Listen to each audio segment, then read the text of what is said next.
Renato, aquela velha história, né? O juiz deu vermelho, até tem um VAR, mas não vai voltar atrás, né? Não é você ficar. Não tem Enfim, jeito. muita coisa a gente conversar, Luísa.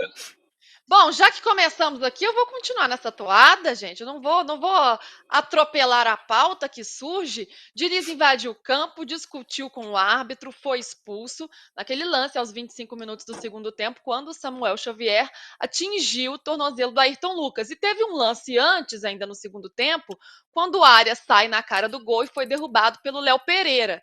Quero falar sobre esse lance com vocês também.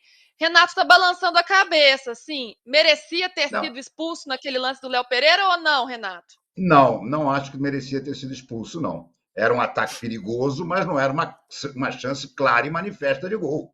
Ele estava entrando no bico da pequena área. Sim, o cartão amarelo foi muito bem dado, mas o vermelho eu acho que seria absolutamente injustificado. Inclusive porque a entrada do Léo Pereira para fazer a falta não foi maldosa, coisa que a do Samuel Xavier foi. Entendeu? Eu acho que reclamar agora de arbitragem nesse jogo, não há motivo para reclamar de arbitragem nesse jogo, decididamente não. Pois é, E olha inclusive que esse juiz Freire tá com um perigo, viu? Esse juiz aí, né? Ele gosta de emoções fortes, né? Sabe o que eu acho engraçado dele, o Luiz?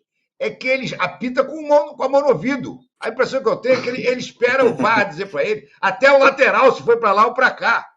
Todos os lances, ele mete a mãozão aqui no ouvido, tá? Pô, pelo amor de Deus, cara. Ele é muito ruimzinho. Agora, no final, deu 52, quase 53 minutos, ele tava com o dedo, exatamente isso, bem lembrado. Ele tava com ele pediu a bola, mas ficou assim.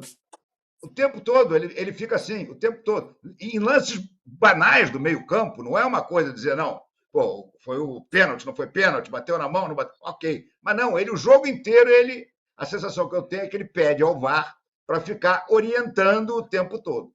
O que não é correto, né? Vamos dizer. Não é correto, mas tem sido bem comum no futebol brasileiro, né? O VAR vem apitando mais do que o árbitro de campo, infelizmente. Amara, a pergunta que eu fiz para o Renato, o Arthur também faz aqui. Se o Léo Pereira merecia ter sido expulso, são lances diferentes na sua visão ou ele merecia a expulsão? Não, eu tô com o relator. Acho que aquele lance foi um lance para amarelo. Existia um risco de gol, mas não era. Era um lance perigoso, mas certamente não se justificaria um vermelho naquele lance. E é diferente a situação quando o Samuel Xavier entra, porque o Samuel Xavier entra duro, de forma muito violenta, 2 minutos depois do gol do Pedro, né? Isso mostra nitidamente que o Fluminense se descontrolou a partir daquele gol e daquele momento em diante não soube mais controlar a partida, como de alguma forma até conseguiu em bons momentos do jogo, né? No primeiro tempo sobretudo. Então, acredito que foi nitidamente reflexo do desespero, do destempero após o segundo gol, que acabou selando a vitória por 2-0 do Flamengo. Então, acho que a expulsão do Samuel Xavier foi bem justificada, não teria VAR ali. Acredito, inclusive, que o Fernando Diniz estava reclamando não exatamente da entrada do Samuel Xavier, mas do lance justamente do Léo Pereira, né? Acho que ele estava falando, lá você não deu vermelho, aqui você deu vermelho, né? E realmente não são duas situações iguais. Rosa, seu destaque inicial foi sobre o destempero de Fernando Diniz. Não é a primeira vez que isso acontece, né? A gente vê ele muito exacerbado, muito nervoso à beira do campo. A gente já viu isso em muitos momentos, inclusive em outros times, quando ele comandava o São Paulo. Isso influenciou no jogo de hoje? Ou o temperamento dele, a atitude dele acabou sendo um reflexo do que vinha acontecendo no campo e ele não conseguiu controlar as emoções para passar essa tranquilidade para o time que perdia no placar? Então, Luísa, nós acompanhamos a carreira do Fernando Diniz e por onde ele passa é o mesmo perfil, né? Ele é um treinador que joga junto, você vê que ele fica, antes de começar o jogo, o Vitor Pereira estava sentado no banco, as câmeras mostraram, conversando com o auxiliar dele ali, e ele já pilhado, né? Ele parece essa coisa assim de ficar pilhado. E quando ele está atrás no marcador, ele perde totalmente o controle, ele fica irritado com coisas assim.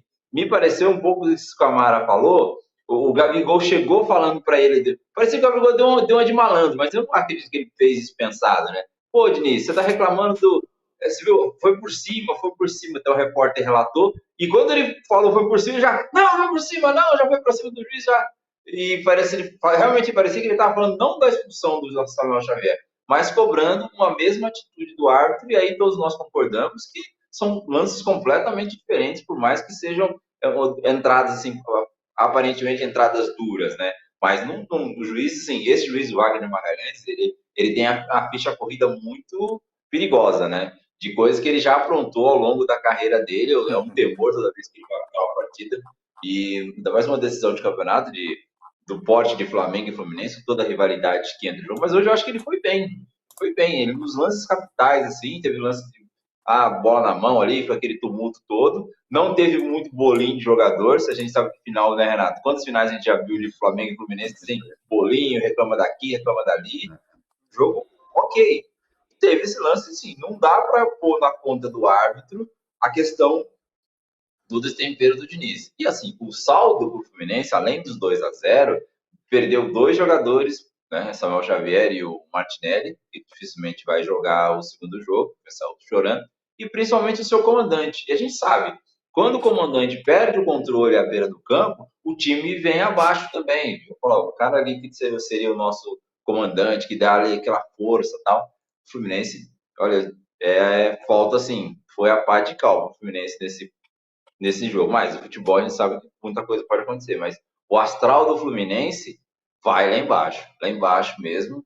E até agora, sim, e aquela história que a gente estava até falando, né, Renato, ao longo da semana.